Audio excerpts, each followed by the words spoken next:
suka natsa kai cikin jeji suna ta tafiya, babu gida gaba babu gida baya. Kai kana ganin wannan jejin ka san jejin haɗari ne. Tafiya suke babu abin da suke ji face kukan kwari da kuma sautin tsuntsaye. Tafiya ta yi tafiya, yunwa da ita ruwa duk ta fara musu.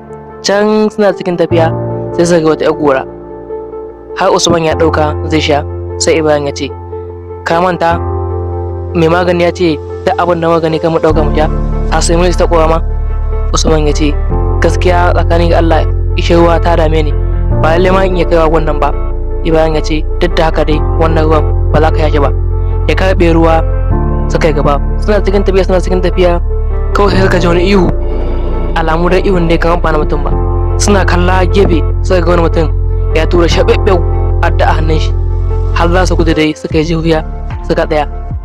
Mutumin nan ya yi kansa da adda ya ce bari na fille muku kai in samu in yi abinci rana da ku. Mutumin nan ya zaye takobi ya yi kansu tarka to yaya ma za a yi, gashi kuma a zahirin mutumin nan ya yi gomansa a girma, wani katon mutum ne mai jan ido, gashi da wata shaɓeɓe takobi duk jini a jikinta, kai kana gani ka hanta hajjinin mutane.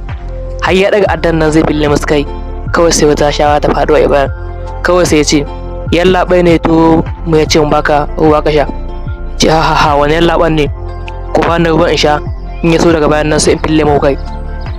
Suka bashi ruwa, ya daga ruwan nan kwat da ɗake ruwan tas, ya daga takobi kenan zai sare musu kai. Kawai sai suka gani ya fara ihu, mutumin nan ya fara narkewa. Kawai suka ga ya zakonye gaba ɗaya ya faɗi ya mutu.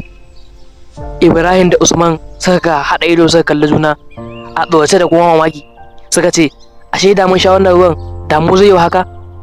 Gaskiya ne, Usman ya ce gaskiya Ibrahim ya kamata mu koma gida domin ko wannan jijin akwai haɗari.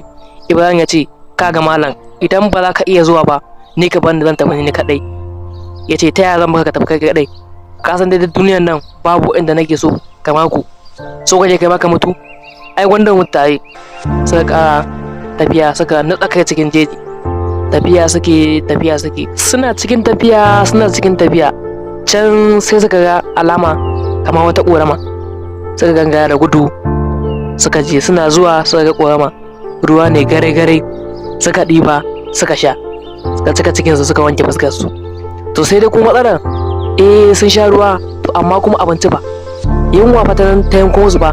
Suka je gaba ɗaya ma ba sa iya gani ba, yunwa ta dame su sai sayan da suka kalli junansu suka ce mu dage da mu ƙara yin gaba, ko Allah ubangiji zai sa haɗu da wani gidan ko kuma wani abun. Suka nutsa kai tafiya suke cikin jeji. Can suna cikin tafiya sai suka hango wani gida. To bayan fa suka fara mana suka tafi da sauri domin su je wannan gidan. Kwatsam suna zuwa kawai suka gashe gidan nan koraye ne a ciki. Daga nan haka suka tafi suka samu wani suka laɓe. Suna laɓewa can sai babban sa ya ce jama'a kamar fakashin mutane nake ji ba, diyan da aka yi wani dan adam dan ya ziyarci nan gurin, ku je ku duba mana. Nan fa koraye ko kuma ce dodanni suka kawanya a wurin, suka fara zagaye gurin taka.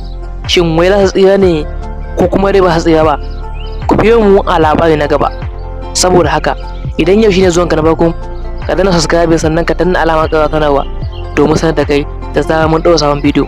Za mu dinga ɗora wannan shahararren labarin sau 3 a cikin sati ɗaya. Sai an jima, na gode, mu haɗu a labari na gaba.